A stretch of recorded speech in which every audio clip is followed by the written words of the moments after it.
இன்றைய இசை வெளியீட்டினுடைய இசை நாயகன் ஜிவி. கிட்டத்தட்ட 20 வருஷம் ஆயிடுச்சு நினைக்கிறேன்.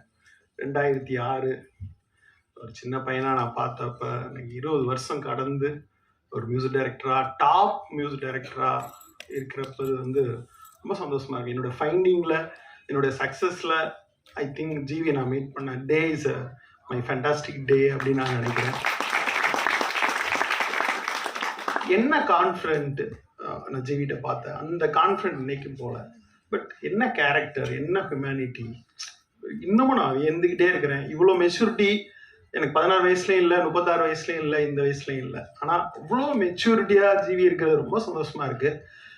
நான் சத்தியமாக சொல்கிறேங்க, இன்னைக்கு டாப் தமிழினுடைய தெலுங்குனுடைய டாப் மியூசிக் டைரக்டர், அப்படி ஒரு மியூசிக் டைரக்டர் ஒரு ஃபர்ஸ்ட் ஹீரோ படத்தை இன்னைக்கு வேற எந்த மியூசிக் டைரக்டரும் பண்ண மாட்டார். காக்கா முட்டை பண்றதுக்கு, விசாரணை பண்றதுக்கு வேற யாரும் முன் வர மாட்டாங்க, ஜிவியை தவிர நான் நினைக்கிறேன். ஸோ எல்லாரும் நம்பர்ஸ் தான் பார்த்துட்டு இருக்காங்க, எத்தனை மில்லியன் இதைத்தான் பார்த்துக்கிட்டே இருக்கிறாங்க. நிஜமான ஹார்ட்ஸை பார்க்குற ஒரு மனுஷனா நான் ஜிவியை பார்க்குறேன். நிஜமான ஒரு காந்தி சார் எனக்கு அவர் தெரியும், அதை பார்க்குற ஒரு மனுஷன். புது ஒரு பையன் போய் கதை சொன்னாலும் இன்னைக்கு யூத் ஒரு படம் எவ்வளோ கான்ஃபிடென்ட்டா ஒரு மியூசிக்கல் கம்பெனி ஆரம்பிச்சு அதை அச்சீவ் பண்ணாங்கிறது சாதாரண விஷயம் இல்லை. எந்த புகழ்ச்சியும் எனக்கு அதுக்காக நான் சொல்லலை, உண்மையில ஹார்ட்ல இருந்து பேசுறேன். இன்னைக்கு இருக்கிற மார்க்கெட் பத்தி எனக்கு ரொம்ப டீடைல்டா தெரியும்.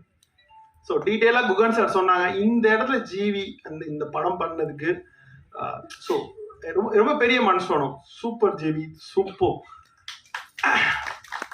இந்த வாழ்த்துக்கள். அப்புறம் காந்தி சாரை பத்தி சொல்லணும். ஸோ காந்தி சார் நானும் ஜென்டில்மேன் படத்தில் வேலை பார்த்தேன். அவர் அசோசியேட் டைரக்டர். என் லைஃப்ல ஒரு 3 விஷயம் காந்தி சார் பண்ணார்.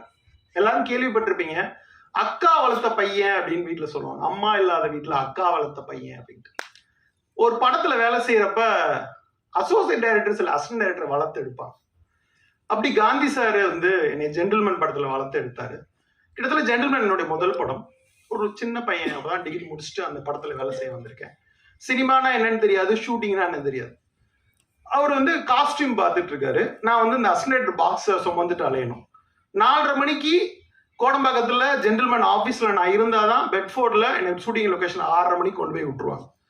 நான் ஒரு நாள் லேட்டா வந்துட்டேன், அசிஸ்டன்ட் பாக்ஸ் போயிடுச்சு. ஷூட்டிங் ஆரம்பிச்சு 7வது நாள் கண்டினியூட்டி புக்கை நான் மிஸ் பண்ணிட்டேன். கண்டினியூட்டி புக்னா இன்னைக்கு யாருக்கும் என்ன தெரியுமா அப்படின்னு தெரியல.